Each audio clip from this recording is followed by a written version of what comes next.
Hi guys, so I just wanted to do a video about the do's and don'ts about moisturizing. If you want to learn more about how to moisturize your natural hair, please do continue watching this video. Whew, I feel like I'm talking non-stop, so I'm going to try and... Yeah, okay. Then another do. So the first thing that I want to start with is, please don't mind me because I'm looking down at my notes. I made little notes for you guys so that I can just remember the things easier, because I've noticed if I don't make notes that I just tend to ramble like I am doing now. So I will just stop. Okay, I'll start with the don'ts. Things that I would try to avoid when moisturizing your hair is don't use oils for moisturizing your hair, as oils are a sealant. Yes, I do know that there's oils like coconut oil and avocado oil which do actually penetrate the hair strands, but I would try and stay away from using oils only as a moisturizer, but incorporating it into a method like the LCO method to moisturize your hair. Then another thing is that I wouldn't wait, or let's try avoiding waiting until your hair is like super dry before you actually start moisturizing your hair. I know I am one of those people. I'm so guilty of doing this. I literally wait until my hair is like bone dry before I actually start moisturizing that, and I think that I need to break that habit because it just causes my hair to break and it is not really good for my hair.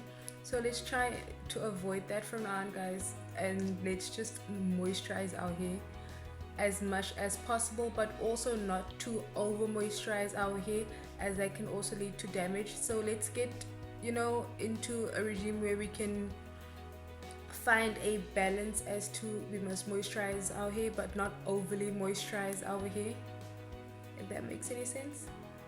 Yeah. Okay, another thing that I would try avoiding is going long periods of time between wash days. Let's try incorporating our wash days into our normal everyday routine. Let's try doing maybe a wash day every week, because I know a lot of people are not fond of washing their hair every 4 to 5 days. So let's try maybe doing it every 7 to 10 days or once a week, and then see how that works for us. Because if we do wait long before we wash our hair, it does have a tendency to cause product buildup. If you know what I'm talking about, I did do a product buildup video before. I will put a link of that video in the description and you guys can go just and check it out. But just the gist of it is that product buildup is that what we don't want, because product buildup is that you have product in your hair and then you just apply more product and you're just building on that, and then the product doesn't really penetrate your scalp or your hair strands, and that is what we're trying to avoid. So let's not do that, guys. Let's just wash our hair like maybe once a week, or every 7 to 10 days, and then let's just have clean and healthy hair. Yeah. Okay, then that's good. Let's move on to the do's and don'ts of moisturizing your hair. I would suggest that you try deep conditioning your hair. Guys, I know I stress deep conditioning like way too much, but I seriously believe that this is an important step in moisturizing your hair. I incorporate deep conditioners in my hair regime. I've done a ton of videos on them. If you want to see any of those videos as well, I'll put a link of those videos in my description. You guys go and check them out, because deep conditioning is just an amazing way for you to retain moisture, and you just have to do that once a week. If you decide to do your wash day once a week, you incorporate a deep conditioner into your wash day. You don't even have to keep the deep conditioner in long. You can do it for like an hour with a plastic cap and a doek, and you can just carry on doing whatever you need to do for that day, well, inside the house, not outside. Or you can also try doing one for 15 to 30 minutes where you put on, if you do have that steam hat, you put it on, or if you do have like a steamer, then you put that on as well. I have a video of that as well. It is part of my winter hair care routine. I'll put a link of that video in the description so you guys can check it out as well.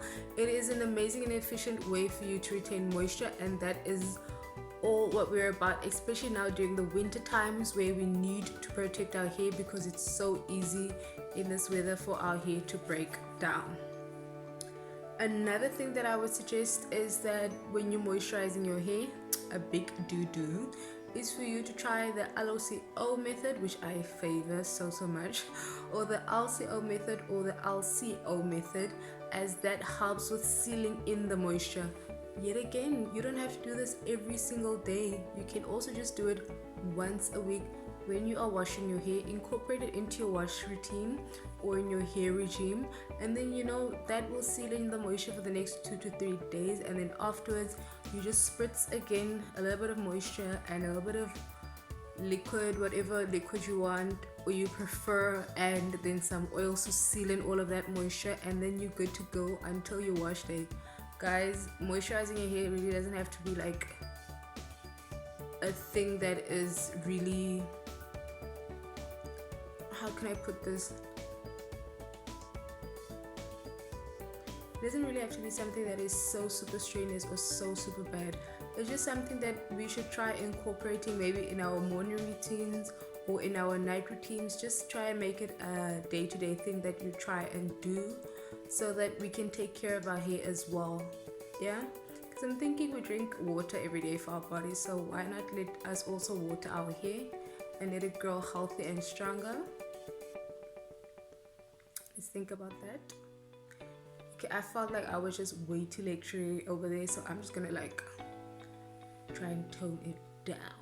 And next, let's move on and say, please guys, also another do that I would recommend for you guys is that when you're moisturizing your hair, please do concentrate on the ends of our hair, because I've noticed that I am also guilty of this. We have a habit of, when we moisturize, we just moisturize from the scalp and then we like just kind of stop there. Get it? Like, you see, we go moisturize, then we stop, boom. We don't actually go to the ends of our hair, and that is a big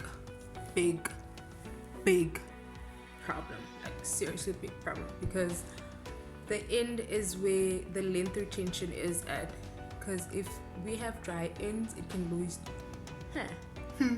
If we have dry ends, it can lead to breakage and split ends, and that is just defeats the purpose of you moisturizing all of your hair, but you don't moisturize at the end. So I'll try and say that maybe if you apply moisture from now on, or any just cream or anything on your hair, start working from the bottom up. Yeah, and then that way we can see that maybe, excuse me, we are trying to, remember that we must moisturize our ends as well. Whew, I feel like I'm thinking non-stop, so I'm gonna try and, yeah, okay. Then another do that I would recommend is that you get yourself a good leave-in conditioner, but a water-based leave-in conditioner. Guys, I still have not found the holy grail or the mother of leave-in conditioners. I'm looking, seriously, like I really am. If you guys have any recommendation for a really good leave-in conditioner with like really good, I mean like really good leave-in conditioner, guys, please do let me know where I can find it. I would really appreciate it, because all of the leave-in conditioners that I've tried these days are just, they're falling really short. The last one that I can really remember when I have a really good leave-in conditioner was the Afro Botanics one, but I used that so much that my hair just kind of started not liking it anymore. So I need to find another one. If you guys can get me like a similar one to that one, please do let me know and put it in the comment section. I would really love to know what leave-in conditioners you guys are using, so that I can also go and try them out. So please let me know. Okay, and another thing that I would say is try incorporating heat into your hair regime, because this really is a very big do, especially for us with low porosity. Well, me with low porosity, is that heat helps a lot with the moisture. Not like a lot of heat, but like when you add heat for, especially when you deep condition your hair. I do have a video of that. I'll put a link of that in the description. You guys can see what I'm talking about. Just the heat, the moist air of the heat, like it really does aid in moisturizing your hair. So that is about it, guys. Guys, lecture is over. I felt like I was a little bit too lectury there with you guys, but I felt that this was very important information to share, as we always just ask like, what products do you use? How do you do that to do with your hair? But we do not emphasize that we also need to moisturize our hair and keep our hair nice and healthy. I know we really all want like long and beautiful afros and all of that, but it is important to also take care of your hair, and we want healthy hair over length always. That is like super super important. Okay, lecture done. I swear I'm not gonna lecture you guys anymore. If you guys enjoyed this video, please do let me know and put a little like thumbs up there, you know, thumbs up, click. Even before the video, you start watching the video, just click click click there, just like click like, yeah. And if you're new to the channel, please do subscribe to my channel. I really do appreciate you guys watching my videos, and yeah, thank you. Separate the small piece that I want, because I want it to be at least, you know, thin. I don't want those thick braids to this time.